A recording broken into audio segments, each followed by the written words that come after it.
Hello everyone, welcome back to my channel. दोस्तों, आज हम लोग जो है देखने वाले हैं क्लास 12 का फिजिक्स का 2024 का जो भौतिक विज्ञान के जो एक नंबर वाले प्रश्न है उन सभी को जो है प्रश्नों को देखने वाले हैं। ठीक है, जैसे इससे पहले देखिए हमने ये सब जो आपके बहुविकल्पीय वाले प्रश्न थे, ठीक है, इन सभी के आंसर जो हमने बता दिया था आपको। ठीक है, यहाँ पर ये देखिए, ये जो बहुविकल्पीय वाले प्रश्न है सभी के जो है आंसर हमने आपको बता दिए हैं। ठीक है, आज जो है इस वीडियो में हम जो है जो एक नंबर वाले प्रश्न है वो जो हम लोग देखने वाले हैं। जैसे देखिए पहला प्रश्न क्या दिया हुआ है कि आपका लेंस की वायु में फोकस दूरी एवं लेंस के द्रव में डुबाने पर इसकी फोकस दूरी का अनुपात ज्ञात करना है। ठीक है, और जो है अगला क्वेश्चन है, देखिए हाइड्रोजन परमाणु में इलेक्ट्रॉन की मूल ऊर्जा स्तर में आयनन विभव कितना होता है, ये आपको बताना है। उसके बाद जो है विद्युत चालकता की परिभाषा और उसका बीमीय सूत्र लिखना है। ठीक है, प्रत्यावर्ती धारा परिपथ में प्रयुक्त अमीटर धारा के किस मान को व्यक्त करता है, ये बताना है।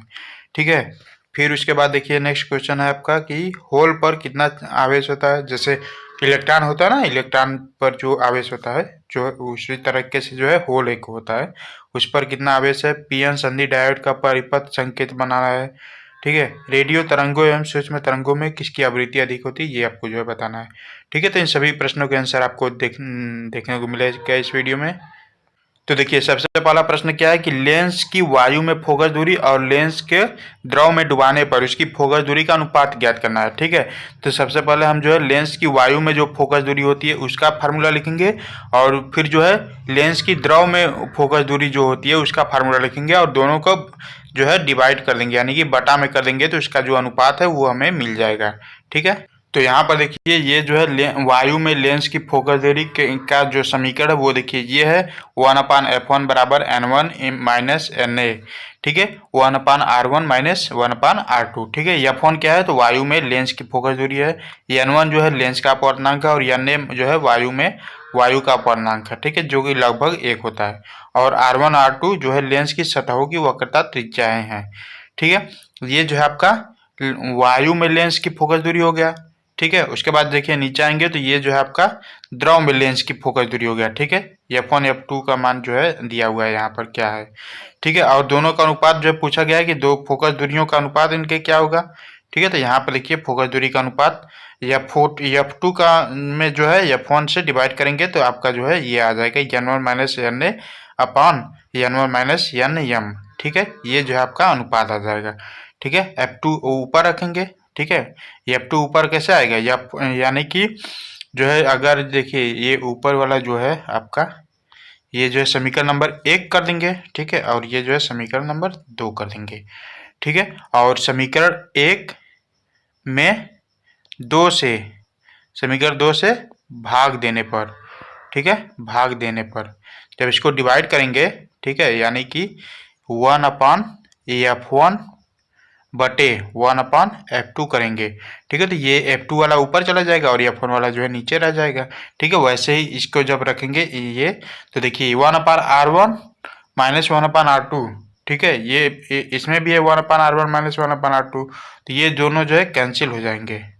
ठीक है, ये दोनों जो है आपका कैंसिल हो जाएंगे, और जो इसके बाद बचेगा क्या, तो यहाँ पर देखिए n1 माइनस एन ए बचेगा ऊपर, और नीचे जो है n1 माइनस एन एम बचेगा। ठीक है, यही दोनों चीज़ें जो है बचेंगी, जो कि आपका अनुपात है। ठीक है, यही जो है आपका राइट आंसर है, यहाँ पर ये जो है देख सकते हैं। ठीक है, फिर जो है देखिए नेक्स्ट क्वेश्चन क्या है कि हाइड्रोजन परमाणु में इलेक्ट्रॉन की मूल ऊर्जा स्तर में आयनन विभव कितना होता है। ठीक है, ये आपको पूछा गया है, तो इसका जो है आंसर हम लोग देखते हैं। ठीक है, तो इसमें जो है हाइड्रोजन परमाणु में इलेक्ट्रॉन की मूल ऊर्जा स्तर में आयनन विभव कितना होता है, ये जो है पूछा गया है। तो इसका जो आंसर हो जाएगा देखिए यहाँ पर जो है हाइड्रोजन परमाणु में इलेक्ट्रॉन के मूल ऊर्जा स्तर में आयनन विभव वह ऊर्जा होती है जो इलेक्ट्रॉन को नाभिक के प्रभाव से मुक्त करने के लिए आवश्यक होती है। ठीक है, यानी कि इलेक्ट्रॉन को नाभिक के प्रभाव से, यानी कि नाभिक में जो जैसे ये जो है नाभिक में है, ठीक है, ये नाभिक है और इसके चारों ओर जो है इलेक्ट्रॉन चक्कर लगाते रहते हैं, तो इस इलेक्ट्रॉन को जो है मुक्त करने के लिए इस नाभिक से, यानी कि इलेक्ट्रॉन को बाहर निकालने के लिए जो ऊर्जा लगाई जाती है उससे जो है इलेक्ट्रॉन के मूल ऊर्जा का उसको जो है मतलब आयनन विभव कहते हैं। ठीक है, ये जो ऊर्जा लगाई जाती है बाहर से उसे जो है आयनन विभव कहते हैं। ठीक है, तो देखिए हाइड्रोजन के लिए आयनन विभव की गणना निम्नलिखित समीकरण से होती है। इससे जो है आपका हाइड्रोजन के लिए आयनन विभव की जो है गणना की जाती है, ये जो फार्मूला है। ठीक है, ये क्या है, ये जो है फार्मूला है, ठीक है। और इसमें ई जो है ऊर्जा है और एन जो है ऊर्जा स्तर का प्रमुख क्वांटम संख्या है, ठीक है। और मूल ऊर्जा के लिए आपका जो क्वांटम संख्या होता है वो जो है 1 होता है, ठीक है। तो जब यहाँ पर नीचे जब 1 लिखेंगे, ठीक है, 1 लिखेंगे, 1 का स्क्वायर करेंगे इस फार्मूले में, तो ये आपका -13.6 इलेक्ट्रॉन वोल्ट आएगा, ठीक है। ये भी मतलब इलेक्ट्रॉन वोल्ट, ठीक है। अब चूंकि ये जो ऊर्जा लगाई जा रही है ये जो है इलेक्ट्रॉन को मुक्त करने के लिए नाभिक के से यानी कि बाहर से लगाई जा रही है, ठीक है। तो अंदर से तो ऊर्जा लगाई नहीं जा रही, बाहर से ऊर्जा आ रही है, तो ये जो माइनस वाला साइन है इसको जो है प्लस में कर देंगे, ठीक है। तो आपका जो आयनन विभव के लिए इस ऊर्जा को बाहर से देना होगा, इसलिए आयनन विभव की मात्रा जो है आपका 13.6 इलेक्ट्रॉन वोल्ट हो जाएगी, ठीक है। ये जो है कुछ नहीं है, ठीक है। यहाँ पर ये जो है 13.6 इलेक्ट्रॉन वोल्ट हो जाएगी, माइनस जो है हट जाएगा, ठीक है।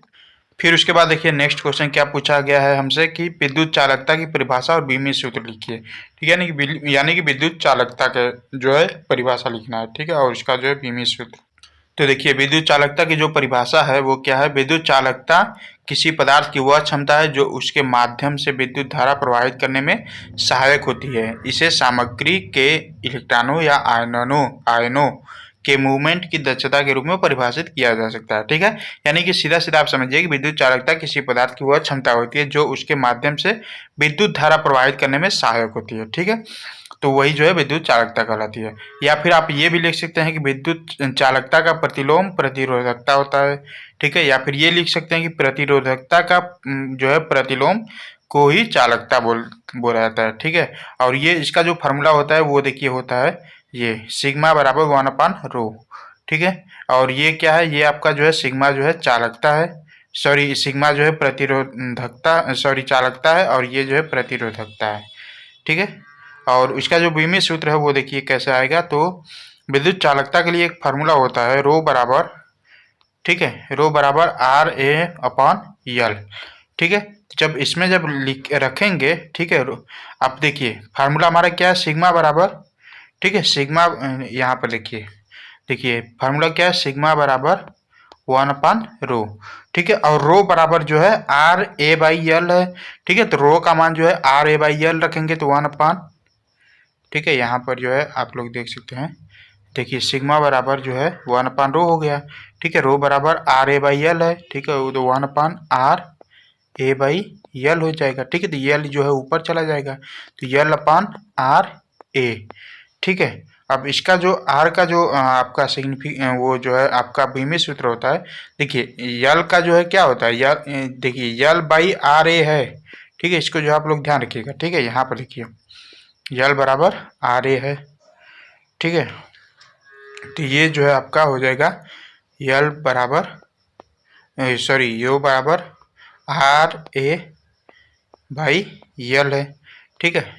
ये जो है आपका रो का जो है आपका फार्मूला है RA/L के रूप में, ठीक है। अगर फार्मूला पूछे तो इस पर जो है क्वेश्चन भी आते हैं, न्यूमेरिकल क्वेश्चन, तो वो भी आप लोग ध्यान रखिएगा, ठीक है। बाकी इसका जो बीमीय सूत्र है वो देख सकते हैं यहाँ पर, वो जो रो का जो बीमीय सूत्र है वो जो है ML3T⁻² इंटू A⁻², ठीक है। लेकिन रो का जो है इन्वर्स होता है, यानी कि 1/ρ होता है, ठीक है। और सिग्मा बराबर 1/ρ होता है। तो जब यहाँ पर रखेंगे देखिए ML3T⁻3, ठीक है, और A⁻², तो ये जो है जब ऊपर जाएगा तो क्या बन जाएगा हमारा, ये जो बन जाएगा M इनवर्स L⁻3, ठीक है, TQ और जो है A², ठीक है। ये जो है इस तरीके से बन जाएगा, ठीक है। तो ये जो आपका सूत्र जो है बीमीय सूत्र जो है यहाँ पर ये आ जाएगा, ठीक है। समझ में आया आप लोगों को। अब उसके बाद देखिए जो नेक्स्ट आपका क्वेश्चन है, क्या पूछा गया कि प्रत्यावर्ती धारा परिपथ में प्रयुक्त अमीटर धारा के किस मान को व्यक्त करता है, ठीक है। तो ये जो है RMS को जो है आपका व्यक्त करता है, उसका जो है आंसर अब इसका हम लोग देखते हैं। तो देखिए इसका आंसर क्या है कि आपका प्रत्यावर्ती धारा परिपथ में अमीटर उस धारा के RMS मान को मापता और व्यक्त करता है। अब जो है ये तो आपका आंसर हो गया, लेकिन RMS आपको पता होना चाहिए ना कि RMS का, अगर मान लीजिए आपसे पूछ दे कि RMS का महत्व क्या है, ठीक है, तो ये भी आपको जानना होगा। तो सबसे पहला देखिए RMS का महत्व क्या है, RMS को बोला जाता क्या जाता है रूट मीन स्क्वायर, ठीक है।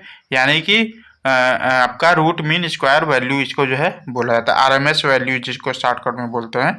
ठीक है, और आरएमएस का जो फार्मूला होता है वो जो है ये होता है, ध्यान रखिएगा। ठीक है, कभी कभी जो है पूछ दिया जाता है आपसे आरएमएस का फार्मूला।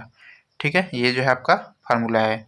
ठीक है, और आरएमएस का महत्व जो है ये दोनों है, इसको जो है देख लीजिएगा। ठीक है, कभी कभी ये भी प्रश्न पूछ लेता है। वैसे आपका जो आंसर है वो जो है बस इतना ही है। ठीक है, ये जो है आरएमएस के वैल्यू को जो है प्रयुक्त करता है, यानी कि इसको जो है मापता है या फिर व्यक्त करता है।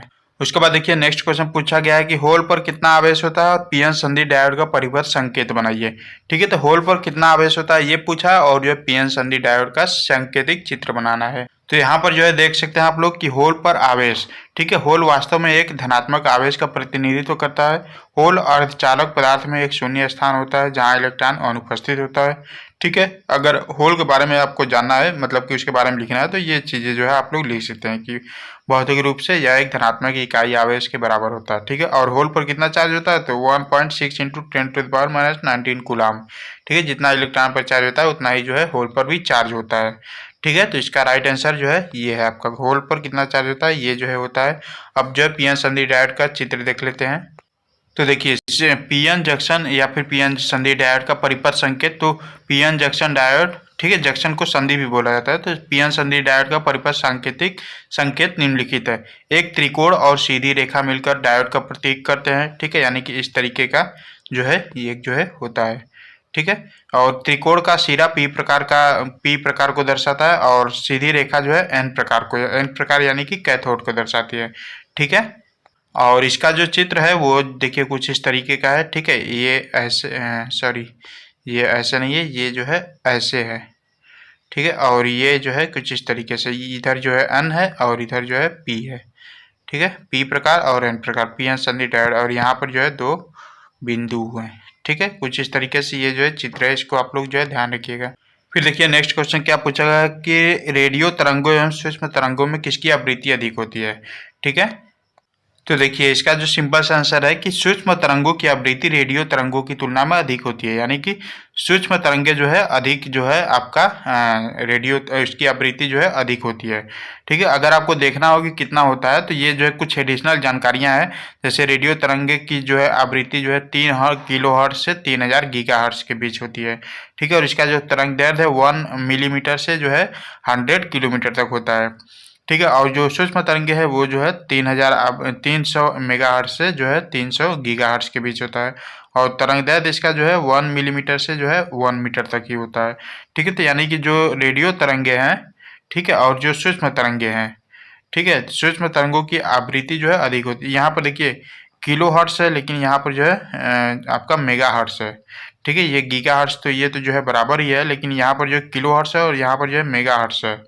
ठीक है, और यहाँ पर जो है 1 मिलीमीटर, यहाँ पर भी 1 मिलीमीटर, लेकिन ये जो है आपका तरंग दैर्ध्य जो है वो आपका यहाँ पर जो है 100 किलोमीटर, लेकिन यहाँ पर जो है 1 मीटर ही तक है। तरंग दैर्ध्य जो है आपका रेडियो तरंग वाला ही जो है कम होगा। ठीक है, सॉरी रेडियो तरंग वाला ही जो है अधिक होगा तरंग दैर्ध्य के मामले में। ठीक है, और जो है आपका आवृत्ति के मामले में भी अधिक होगा, क्योंकि ये जो है 3 किलो हर्ट्ज है और ये जो है 300 मेगा हर्ट्ज है। ठीक है, तो आई होप कि आपको ये वीडियो पसंद आया होगा। सारे क्वेश्चन जो है 1 नंबर वाले करा दिए, अगले वीडियो में हम जो है 2 नंबर वाले जो भी प्रश्न पूछे गए हैं वो जो है आपको कराएंगे। ठीक है, वैसे आपका बस आंसर बस इतना ही है कि सूक्ष्म तरंगों की आवृत्ति रेडियो तरंगों की तुलना में अधिक होती है। ठीक है, बस। और ऐसे ही वीडियो जो है सारे क्वेश्चन के आंसर आपको मिल जाएंगे हमारे चैनल पर। सब्सक्राइब कर लीजिएगा, वीडियो को जो है लाइक जरूर